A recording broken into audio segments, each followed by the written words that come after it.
All right, guys, welcome back to another episode of Pinball Podcast. Thank you guys so much for being here. I greatly do appreciate it. And apologies in advance. I'm battling a little bit of a cold right now, and I don't have the mute button near me. So if you hear sniffles or random coughs, apologies ahead of time. Anyhow, let's get right to it. And I know I'm a little bit behind on all the content lately, so we're just going to skip right ahead to what's relevant this week leading up to Expo.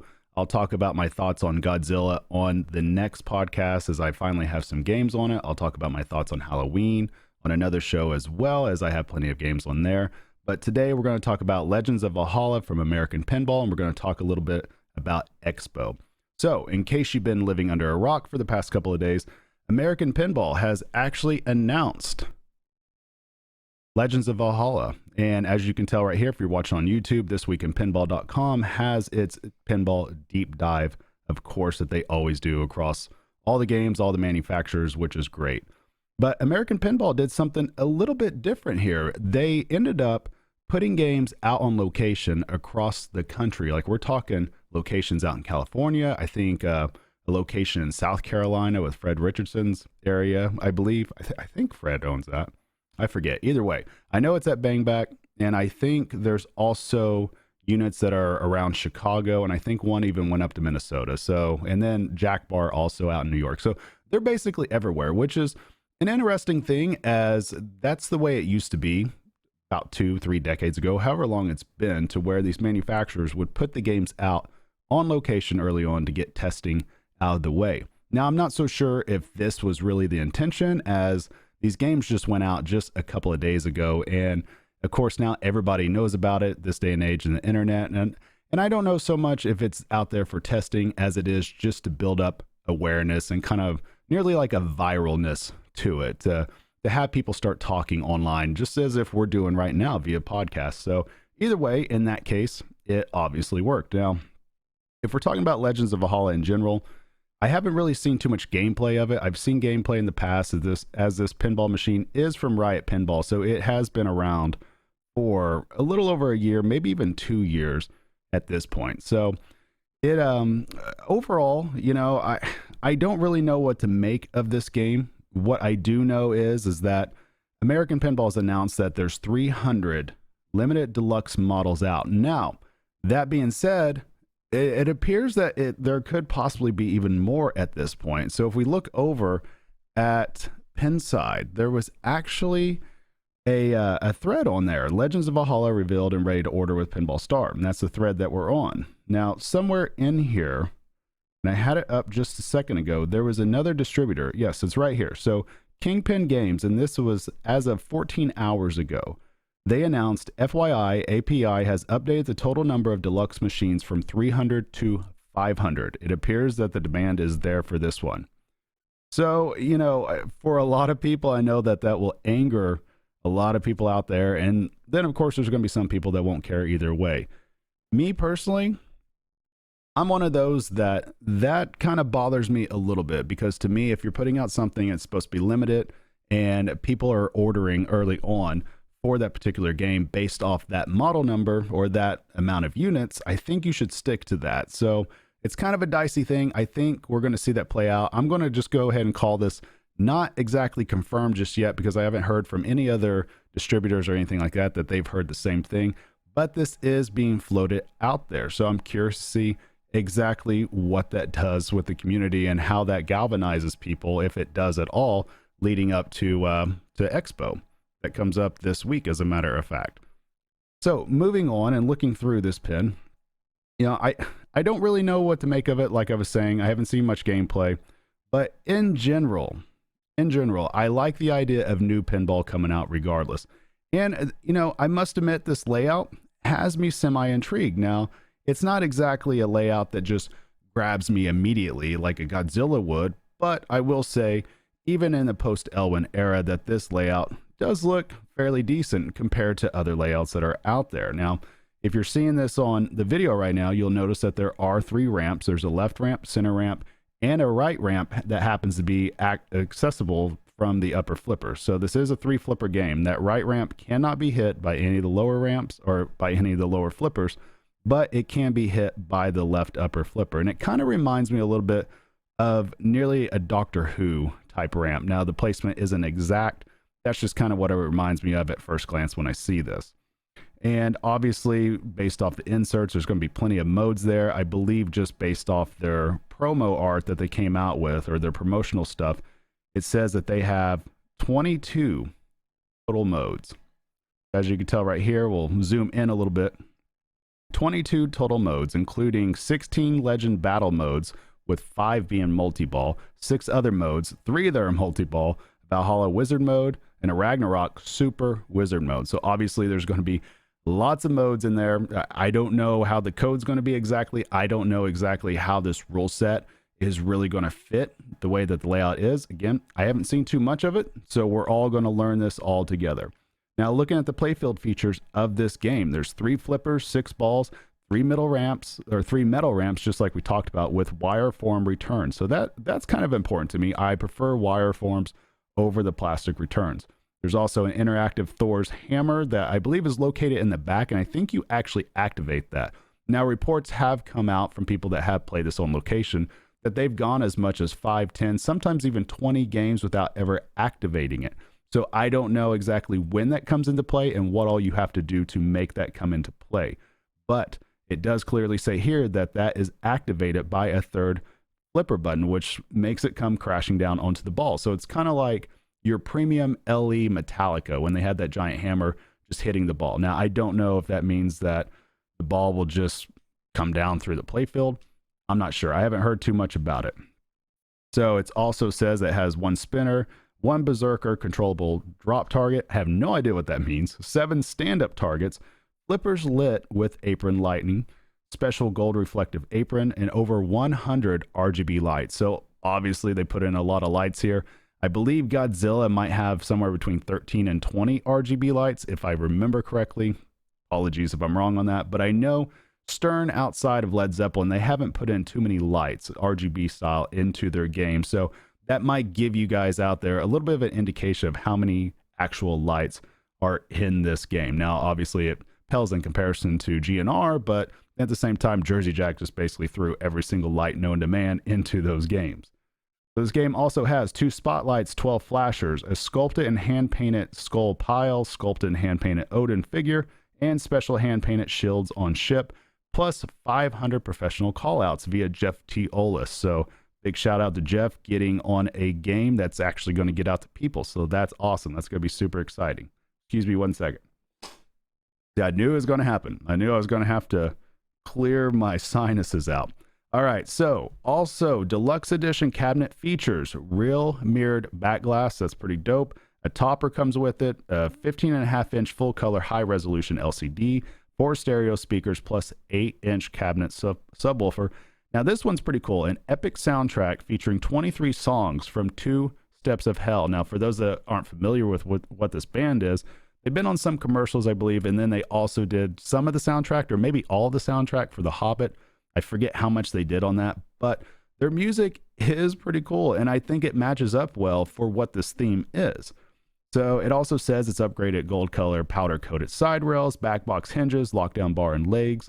It's to be expected at this point. Shaker motor, knocker, anti-reflective magic play-filled glass. So basically like your HD type glass with it. It's going to be 275 pounds unboxed. So all of this is going to equate to being MSRP is right at $83.95. So you are paying a pretty penny for this, but keep in mind, this is probably the cheapest deluxe or limited edition pinball machine out there, with Spooky obviously being between 9 and 10 when you're all in, with Stern moving up to 10.5, and with Jersey Jack being at 12.5 as of their last game. So all things considered, price-wise, it is still high, but it is lower than all the other competitors. So keep that in mind as well. Now, why that is, I don't know exactly. Obviously, it's part of their strategy, I'd have to assume. And obviously, I think not having this be a licensed theme, I think that helps them a little bit too, keep cost under control. Now, speaking of the theme, and let me go back here to a picture of the game. Speaking of the theme, I personally feel like the theme is the weakest part of the game. Just looking at it and seeing the whole package, I know a lot of people don't really care for the art too much. I'm okay with it. I'm okay with the art.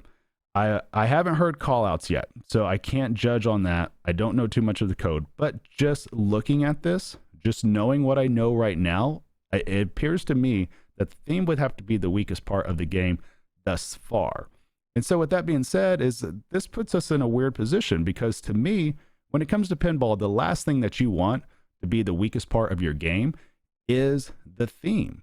Now, will that affect them too much? I don't know. Obviously, from reports saying that they're looking at going up to 500 units instead of 300, obviously they're getting sales somewhere. It's got to be coming in. And this day and age, with the way pinball is, I mean, sales, they're going to come. They're going to keep raining down as of right now. We're moving into Christmas time. We're moving into Q4. I think people are still in a buying mood. There's not too many other options out there to buy. If you didn't get in on a Godzilla LE, you're going to be waiting for a while. If you got in on a Halloween or an Ultraman and you still haven't got your game, you're probably going to be waiting a while. If you got in on a Guns N' Roses from Jersey Jack, you're probably still waiting. I mean, I know people that got it at the very beginning of this year, still haven't got their units yet. I know people that ordered a Mandalorian Premium, still haven't got their units yet. So again, it could be a lot of combinations of availability. And, you know, who knows? Maybe there's people out there that dig the theme. I know for me personally, I love Thor from the MCU. If this would have been that, I might have personally had a hard time saying no to it. And I talked to several people that they said if it would have been XYZ theme or whatever type of theme that they like, they might have had a hard time saying no to this. So obviously theme does sell, but you know what? I don't know if that's really American Pinball's concern, because obviously they're banking on non-licensed themes. And so that's the direction they're going. So kudos to them. I hope it works out. I hope they sell out of everything, and I hope they get to keep churning out machines, because I think any new pinball is great overall. So what do you guys think about that in general? I know that they are showing it. If we go to the scheduled events here, I know that, let's see here, October 28th, which I believe is this Thursday, as a matter of fact. So at 7 p.m., we can look right here. It's going to be American Pinball Update and Special Announcement with Speaker David Fix. So I'm sure we will get all kinds of information coming up about this machine come Expo. One more second again. Whew. Okay, this is horrible. This is horrible. I don't want a cold anymore. Of course, out of all days I have a cold, it's when I choose to record. Go figure. But yeah, so 7 p.m. Thursday night, if you're at Chicago Expo for the Pinball Expo, be sure and stop by, and I'm sure you can get all kinds of information when it comes to Legends of Valhalla. But yeah, tell me down in the comments what you guys think about that game. It's pretty interesting to me. I'll be curious to play it. Not necessarily curious enough to buy it right out of the gate, but I did end up getting a Hot Wheels, and I can say that that game was actually enjoyable, and it seems like overall that they're a little bit more ambitious this time around when it comes to overall code and when it comes to the amount of modes that's in. So I'm curious to see how that plays out. Obviously, they got a lot of multi-balls built in. I'm curious to see also how that plays out as well. And speaking of Chicago Expo, since we're on this right now, we might as well just talk about the things that you could go check out if you happen to be going to Expo. Now, if you're not going to Expo, but you enjoy watching tournament pinball, be sure and switch it on Twitch. I know that somebody, I forgot who it was, is going to be showing the women's tournaments, but I know my buddy Tom Graff from Fox Cities Pinball, he's going to be showing or streaming the main tournament. Now, I'm not sure what dates exactly. I think he might be doing all three days, so probably qualifying, the main A division finals, then probably classics, I think, come Sunday, I believe. So yeah, be checking out for that. If you're not going to be there, be looking for that. If you are showing up there, as you can tell, here's the schedule of events, and we'll go over a few of it right now. Early Thursday. Now, if you're there and for whatever reason you get up at 9:30 in the morning, good on you, but that's when Stern Pinball is going to do their virtual factory tour. And yes, I did say tour correctly this time. I'm about 75% positive I said it correct. But yeah, we're going to have that virtual factory tour right there. And then let's see, 10 a.m. Obviously the tournaments open up, registration opens up. And yeah, let's just keep going down the line here. How to build a pinball machine with Ryan McQuaid, and who has done an excellent job with that Sonic pinball machine, by the way. So if you're interested in anything homebrew, I would probably highly recommend checking that out at 4 p.m. on day one.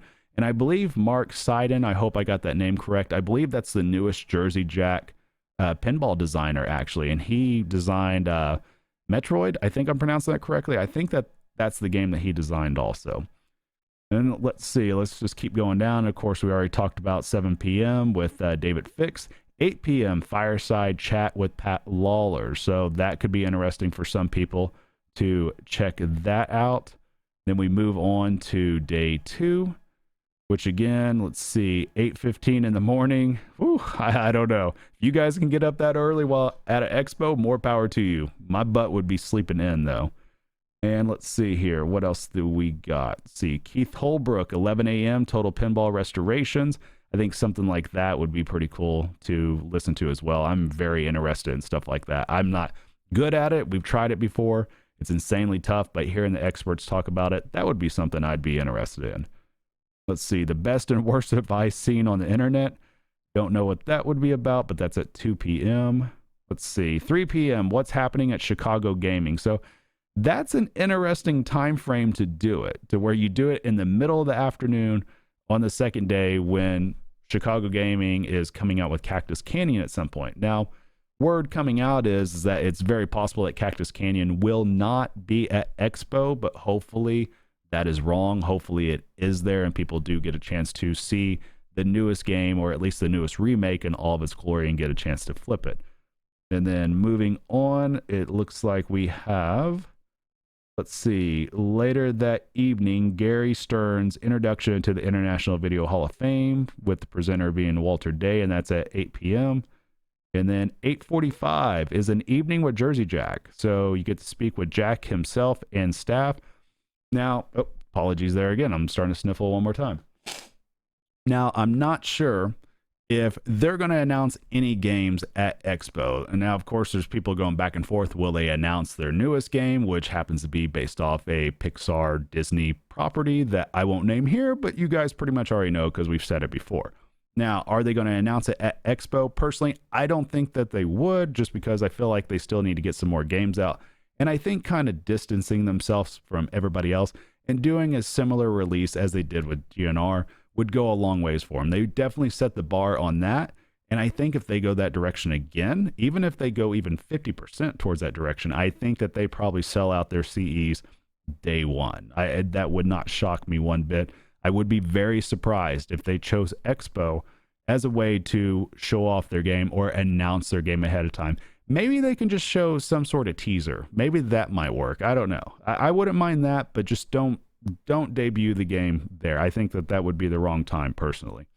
So Saturday continues, and Saturday is basically nearly like a Stern day, because starting at 3 p.m. after the autograph artist and designer, or author, artist, designer autograph session, which starts at 1 p.m. till 2:30 p.m. in the exhibit hall.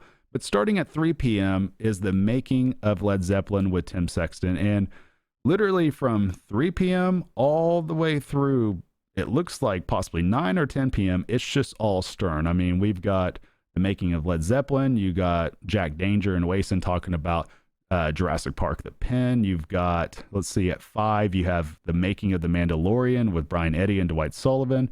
At 6, you got George Gomez's new project. Now, I have to assume that they're talking about the Insider Connected, in which case he's already been out there talking about it a lot, but any other additional information you could get, that might be a good time to get it. Then, of course, Keith Elwin and his team is going to be talking about Godzilla at 7 p.m. And then the evening appears to be coming to an end with Family Feud Without the Family with Dwight Sullivan. So there you go. That's everything that you could do at Expo. Check it out. It's great if you guys get there. I personally, I'm not going to be able to be there this year. I was planning on going, but at the last second, I'm not going to be able to go, but I really wish I could have. It looks like a lot of fun. I'm sure everybody else out there, though, will be having a lot of fun, and hopefully you guys get plenty of pinball in. I know Stern Pinball is going to have all their games out there, with a lot of them having the Insider Connected, so you'll be able to test out games other than just Godzilla and see how many achievements you can get. So yeah, there you go. You get to see Legends of Valhalla. You may or may not get to see the next Jersey Jack pin. You may or may not get to see the next Chicago Gaming pin. Most likely you'll get chances to play Halloween and what's the other game? Ultraman while you're there. And then you'll also get to see, I don't know, like Godzilla. You get to hear speakers. You get to do everything. It sounds like a great time. But Other than that, that's all I got. Appreciate you guys listening. Appreciate you guys watching. You guys have a great day, and I'll see you guys soon. Later, guys.